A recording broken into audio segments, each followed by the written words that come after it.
Silakan. Baik, terima kasih Miza di Angkasa Puri.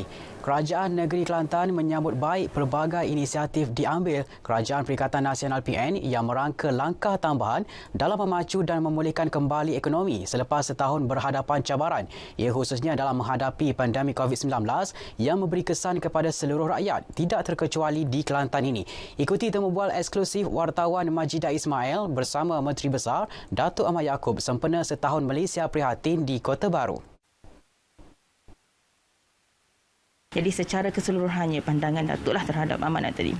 Ya, Bismillahirrahmanirrahim. Sebelum itu saya ingin mengucapkan tahniah kepada Yang Amat Berhormat Perdana Menteri dan semua anggota kabinet setelah setahun memerintah dalam Perikatan Nasional.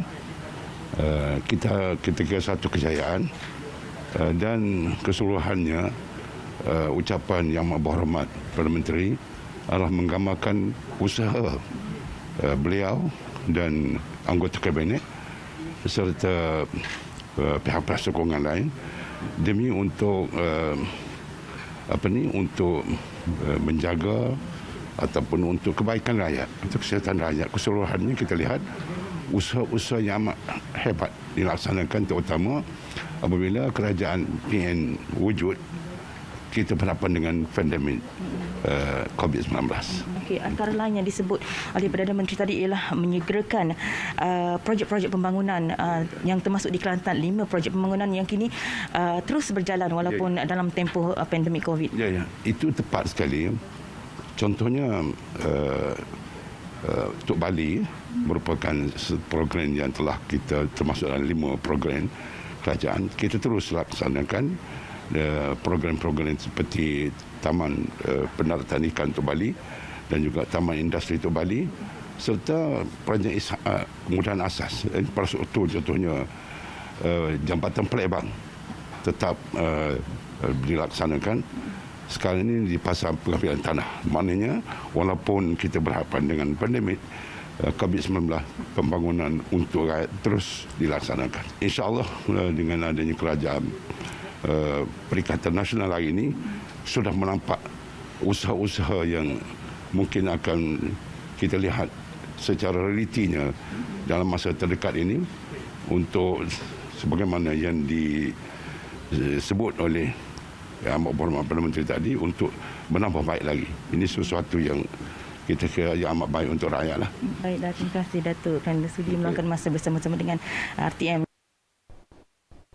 70% rakyat berumur 18 tahun ke atas di Kelantan disasar untuk menerima vaksin COVID-19 dalam tempoh setahun. Program suntikan yang akan diberikan secara berperingkat itu akan bermula esok. Ikuti laporan yang disediakan wartawan Nur Alia Ramli.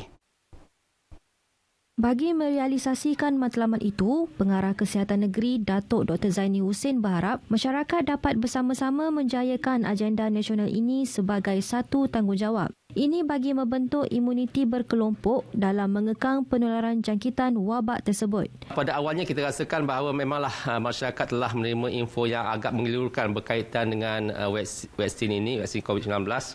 Tetapi kita bersama-sama dengan agensi lain telah mengadakan beberapa aktiviti termasuk Libat Urus untuk beri penerangan untuk mengurangkan keraguan-keraguan terhadap vaksin ini.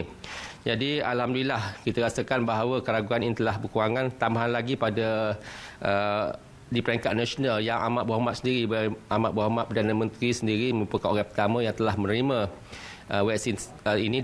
Beliau ditemui RTM di Wisma Persekutuan Kota Baru, Kelantan.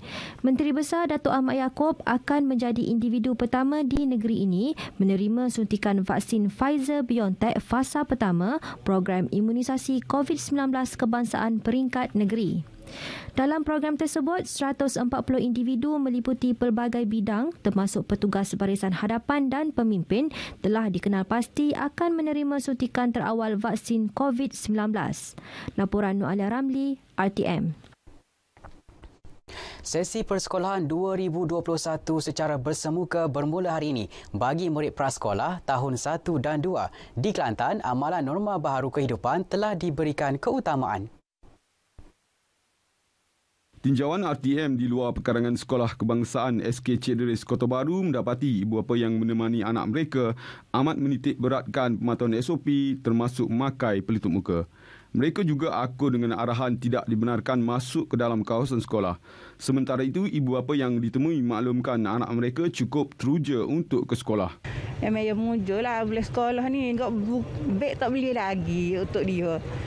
Kemarin klik pergi jam pagi, petang tu dia cari beg lah with dia. Cari beg ke apa?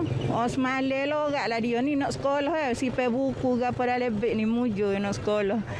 Sampai ke tidur tak jenera, dia pula gerak kita bangun. Bangun pagi ni suruh hantar sekolah. Awal-awal pada orang lagi yang mari. Minggu sebelum ni kan ada belajar, ada jumpa dah cikgu dalam online ke apa kan. Jadi kat dia macam biasa dah lah. Jadi macam masuk ni pun banyaklah pesan dia. Macam apa cikgu ajarlah, ikut SOP lah ke apa lah kan. Dengan norma baru kan. Masa saya sekolah dulu lain.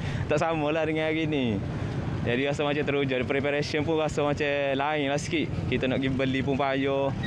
Jadi saya rasa macam dalam ni sebagai sejarah lah.